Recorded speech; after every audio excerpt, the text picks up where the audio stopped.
Someone is afraid of you now, and they can't explain why. It's not your voice, it's not your attitude, it's not even something you did. It's the version of you they didn't see coming. People can sense when you outgrow the role they tried to keep you in. They feel it the moment you stop reacting, stop explaining, stop justifying, stop giving them the emotional access they once controlled. Your calm starts to intimidate them. Your silence makes them overthink. Your boundaries make them nervous. You didn't confront them, you didn't expose them, you didn't even speak, but something shifted inside you, and they felt it before you did. This message is about that shift, because right now, someone who once underestimated you is quietly afraid. Not afraid of your anger, but afraid of your clarity. Not afraid of losing you, but afraid of losing control over the version of you they took for granted. Not afraid of your presence, but afraid of what your new silence says about your self-worth.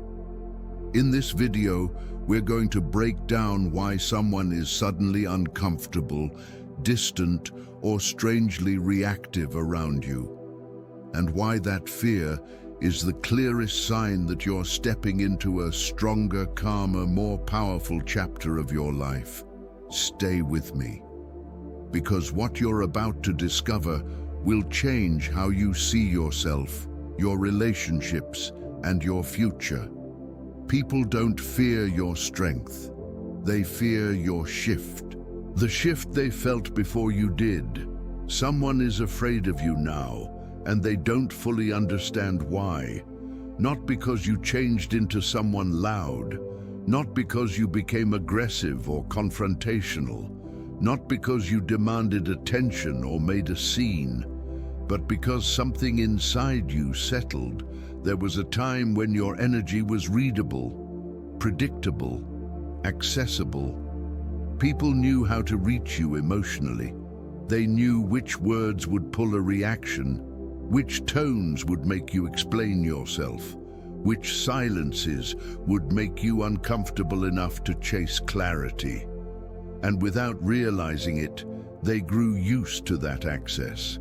They grew comfortable with the version of you that reacted quickly, the version that explained intentions, the version that justified boundaries, the version that tried to be understood instead of simply being. But that version is gone. You didn't announce it. You didn't warn anyone. You didn't even consciously decide it. You just stopped reacting, stopped explaining, stopped defending your truth to people who were never listening. And that's when the shift happened. People can sense when you outgrow the role they assigned you.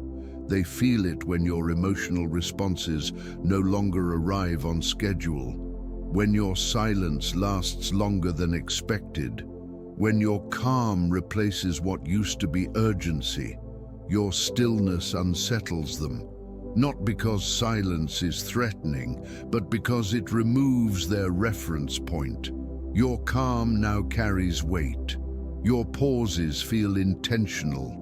Your presence no longer seeks approval, and that absence of emotional leakage makes people nervous. They don't know where they stand with you anymore. They don't know if they still matter in the same way. They don't know if the influence they once had still exists. You didn't confront them. You didn't expose anything. You didn't even speak. Yet something undeniable changed. They felt it in the way conversations shifted, in the way their words landed differently, in the way their usual tactics stopped working. They're not afraid of your anger, because anger is familiar. They're afraid of your clarity.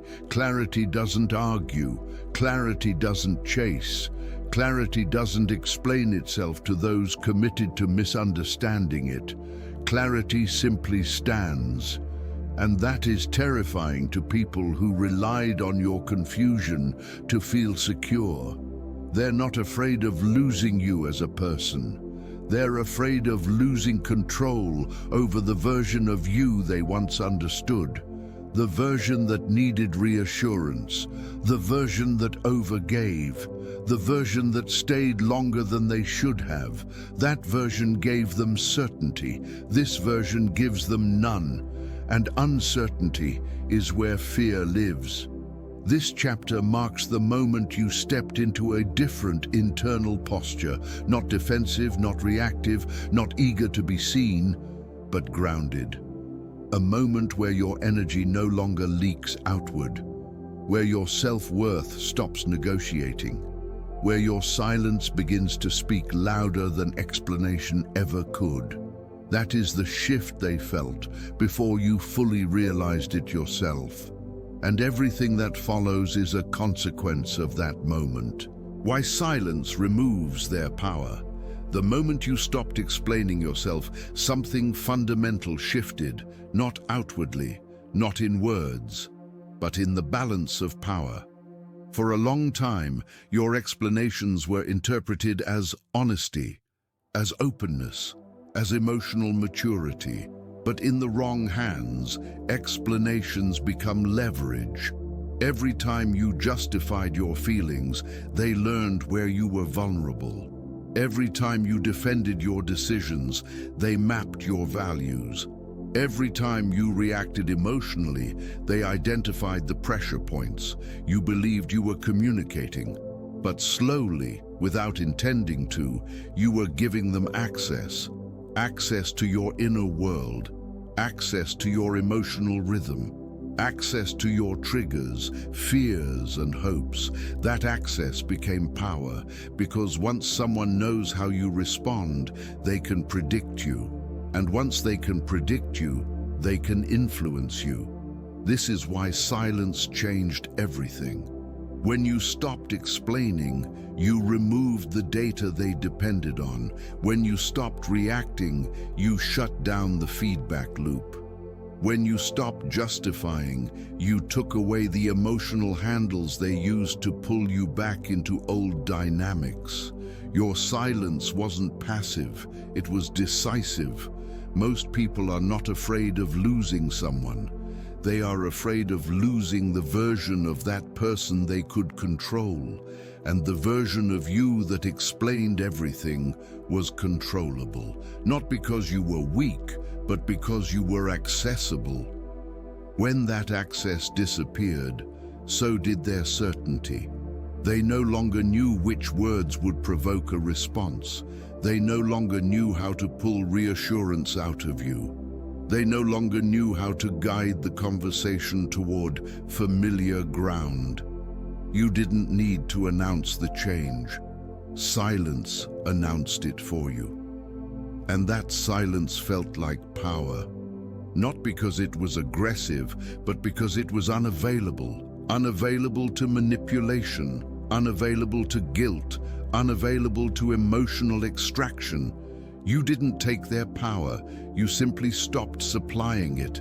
And that is why silence, used with clarity, removes power more completely than confrontation ever could. How emotional access became their control. There was a time when emotional access felt like connection. You believed openness meant trust. You believed explaining yourself meant honesty.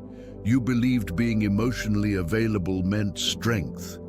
And in healthy relationships, it does. But not everyone receives access with integrity. Some people collect it. They study how you respond. They notice what unsettles you. They observe which words make you soften, defend, or overextend. Not because they care, but because information is power. Every emotional reaction became a data point. Every explanation revealed your values. Every attempt to be understood showed them where you were still uncertain. You didn't realize it at the time, but they were learning how to steer you, how to time their silence, how to phrase their criticism, how to withdraw just enough to trigger self-doubt. You weren't communicating, you were being mapped. That map gave them control, Because once someone understands your emotional patterns, they don't need to confront you. They can influence you quietly. They can create confusion without raising their voice. They can pull you back without asking. They can destabilize you while appearing calm. This is why emotional access is never neutral. Access without boundaries always shifts power. And this is where your transformation became dangerous to them. When you withdrew access, their influence collapsed. They could no longer predict you. They could no longer manipulate timing or tone. They could no longer rely on your emotional transparency to guide their behavior. You became unreadable. And unreadable people are uncontrollable. This wasn't hostility, it was self-respect taking form. You didn't shut down, you recalibrated, you didn't close your heart, you protected it. And the moment you did, they lost the only leverage they ever had. Why calm terrifies insecure people? Calm is not weakness. It only looks that way to people who depend on chaos. When you were reactive, emotional, or defensive, your energy matched theirs. There was noise, there was friction, there was movement they could follow. And inside that movement they felt safe, because chaos hides insecurity. As long as emotions were high, attention stayed outward. As long as there was conflict, no one had to look inward. As long as you were reacting, they didn't have to reflect. But your calm changed that. Your calm slowed the room. Your calm removed distraction. Your calm made things visible, and that visibility is unsettling, because calm exposes what noise conceals. Your peace highlights their instability. Your clarity reveals their confusion. Your restraint exposes their lack of control. They can feel the contrast. When you stopped matching their emotional intensity, the imbalance became obvious. When you responded without urgency, their urgency stood out. When you stayed grounded, their agitation had nowhere to hide. This is why calm terrifies insecure people. Not because it threatens them, but because it reflects them. They are forced to sit with their own restlessness, their own contradictions, their own unresolved emotions. Calm removes the escape route, and for someone who relies on emotional turbulence to feel significant, that is deeply uncomfortable. The Stoics understood this long before modern psychology. Marcus Aurelius wrote, "The soul becomes dyed with the color of its thoughts." Your thoughts shifted. They became steadier, more measured, less reactive. And as your inner world stabilized, it disrupted the external dynamic. You didn't shame anyone. You didn't accuse. You didn't escalate. You simply stopped feeding the chaos. And without your participation, insecurity became visible. That is why your calm feels threatening, not because it attacks, but because it reveals. Unpredictability is psychological dominance. For a long time, people could predict you. They knew what would trigger a response. They knew which words would pull an explanation out of you. They knew how to time their silence to create discomfort.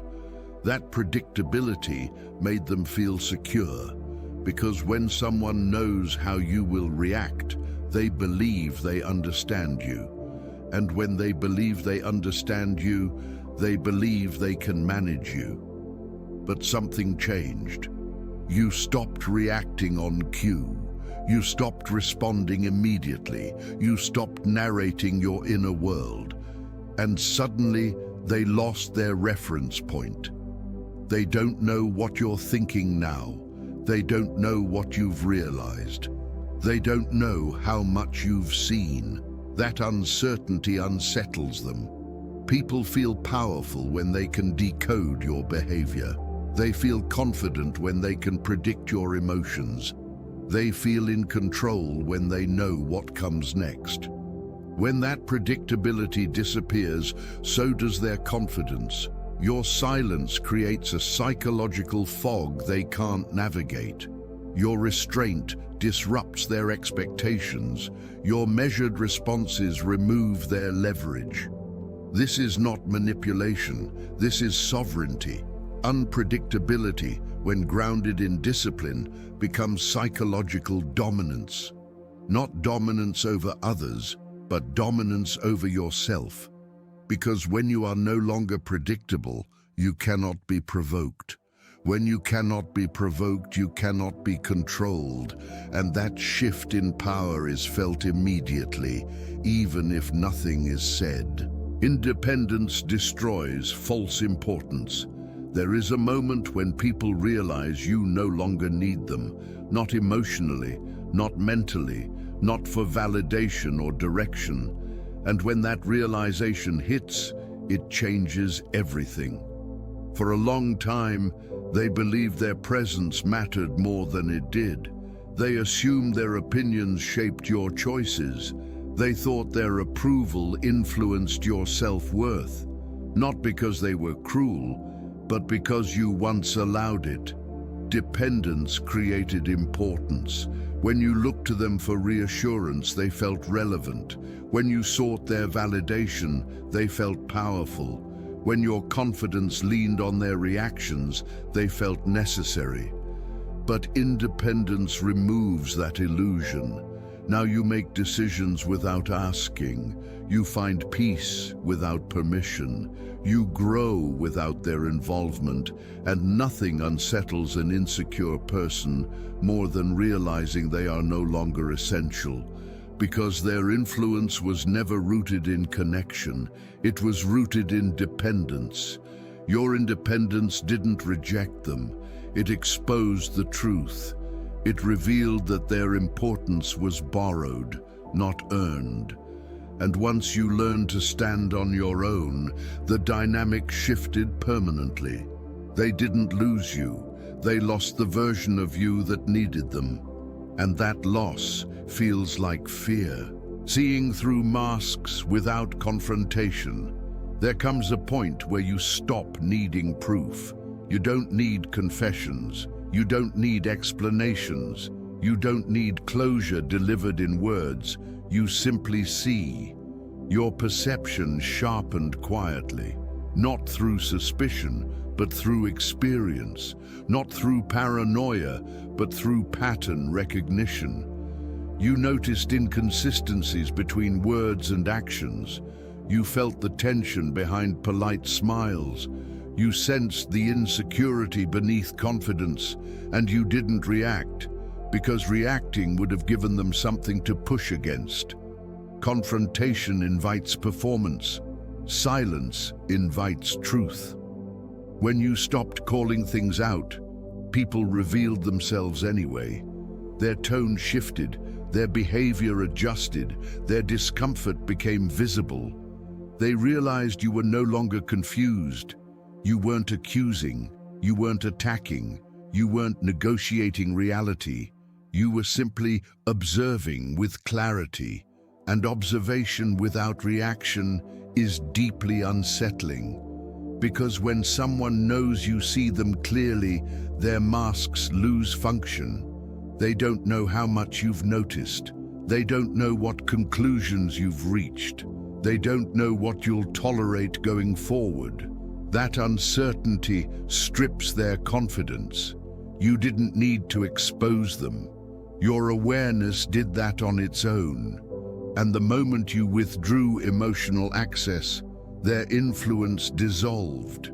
This is silent power, not dominance through force, but through perception. And once someone realizes you see the truth without needing to explain it, the dynamic is never the same again. Emotional detachment as self-mastery. Detachment is often misunderstood. People think it means you stopped caring, that you became cold, that you shut down emotionally. But what actually happened is simpler and far more powerful. You stopped letting emotions lead. You didn't numb yourself, you disciplined yourself. You learned the difference between feeling something and being ruled by it, between acknowledging emotion and acting from it, between compassion and self-betrayal. Before emotions pulled you outward, they dragged you into explanations, into defending your intentions, into fixing what wasn't yours to fix. Detachment changed that, not by hardening your heart, but by anchoring it. You still feel, you still care, but you no longer chase relief through reaction. You pause, you observe, you choose, and that pause is everything, because in that space, power returns to you. You are no longer pulled into emotional loops. You are no longer baited into arguments. You are no longer drained by dynamics that thrive on reaction. You don't withdraw to punish others. You withdraw to protect clarity. This is self-mastery. Stoicism teaches that freedom begins when you govern yourself. Not your environment, not other people, yourself. And once you mastered your responses, you became unreachable, not emotionally distant, but emotionally sovereign. You stopped needing others to regulate your inner world. You stopped outsourcing your peace. And when people realized they could no longer trigger, sway, or destabilize you, fear replaced familiarity. Because a person who cannot be provoked cannot be controlled. And a person who governs their emotions quietly governs the room. How boundaries collapse manipulation. Once you set real boundaries, their tactics stopped working. Not slowly, not eventually, immediately. Guilt no longer pulled you back. Silence no longer punished you. Anger no longer controlled you. Nostalgia no longer hooked you. Because boundaries backed by self-worth are not requests, they are decisions. Before, boundaries were negotiable, explained, justified, revisited, and every explanation invited debate. Every justification invited manipulation. Every second chance invited repetition. But now, something is different. You no longer explain why something is unacceptable. You no longer negotiate your peace. You no longer tolerate disrespect in the name of empathy. You simply act. And action ends manipulation. People who benefited from your lack of boundaries feel exposed when those boundaries finally appear. Because boundaries don't attack, they reveal. They reveal who respected you and who relied on access, who valued you and who extracted from you, who adapted and who resisted. They didn't lose you, they lost access. And access was the only power they ever had. Once access disappeared, so did their influence. They can no longer pull you into emotional debates. They can no longer shift blame. They can no longer reframe reality to suit their comfort. Your boundaries collapsed the entire structure they depended on, not through confrontation, but through consistency. And consistency is something manipulators cannot survive. Why they fear becoming irrelevant. They are not afraid of losing you. They are afraid of becoming irrelevant to someone who once needed them. For a long time, your self-worth leaned on their approval. Your confidence reacted to their attention. Your decisions paused for their opinion. And in that space, they felt important, not because they earned it, but because dependence creates the illusion of value. When you depended on reassurance, they felt necessary. When you sought validation, they felt powerful. When you needed them emotionally, they felt significant. But independence shattered that illusion. Now you move without asking. You decide without explaining. You grow without their involvement. And nothing unsettles an insecure person more than realizing they are no longer essential, because their influence was never mutual. It was conditional. Your independence didn't reject them, it exposed them. It showed that their role in your life existed only while you needed something from them. And the moment you stopped needing them, their importance collapsed. They didn't lose you as a person. They lost the position they thought they held. And that loss feels like fear. The identity you've stepped into, this wasn't just a change in behavior, it was a change in identity. You didn't simply learn new responses. You outgrew an old self. You stopped shrinking to keep others comfortable. You stopped softening your truth to avoid conflict. You stopped dimming your presence to protect fragile egos. Before, your identity was shaped by connection, by who needed you, by who approved of you, by who stayed. Now your identity is shaped by conviction, by what you tolerate, by what you refuse, by what you protect. You no longer bend to maintain harmony. You maintain harmony by standing firm. Your discipline exposes their inconsistency.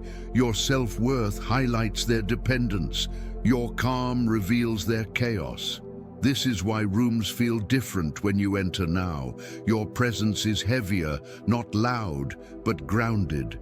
Your silence is sharper, not cold, but clear. Your boundaries are visible, even when unspoken. You don't need to announce who you've become. People feel it. You didn't become intimidating. You became undeniable. And once someone senses that you no longer require permission to exist as yourself, they either rise or retreat. Silence as power. There comes a moment when silence stops being absence and becomes authority. Not silence born from fear, not silence born from withdrawal, but silence born from clarity. Your silence now carries weight. It carries self-respect. It carries discipline. It carries truth. You no longer argue to be understood. You no longer explain yourself to be validated. You no longer fight to be seen. You chose peace over chaos, boundaries over drama, self-worth over approval. And that choice made you untouchable. Someone is afraid of you now, not because you're dangerous, but because you're awake, aligned, unavailable for manipulation, unwilling to abandon yourself again. That fear is not your responsibility. It is your confirmation. You are rising. You didn't need to expose anyone. You didn't need to retaliate. You didn't need to prove anything. Your growth did the work for you. And now you stand in a place where their opinion no longer defines you, their approval no longer feeds you, and their absence no longer weakens you. This is the Stoic victory. Not conquest, but self-mastery. If this message resonated, if you recognize this shift in yourself, comment below. I choose silence, I choose strength, I choose my rise. And if you're walking this path of discipline, clarity, and inner power, subscribe. This channel isn't for noise, it's for those building quiet strength, stable identity, and unshakable peace. Stay.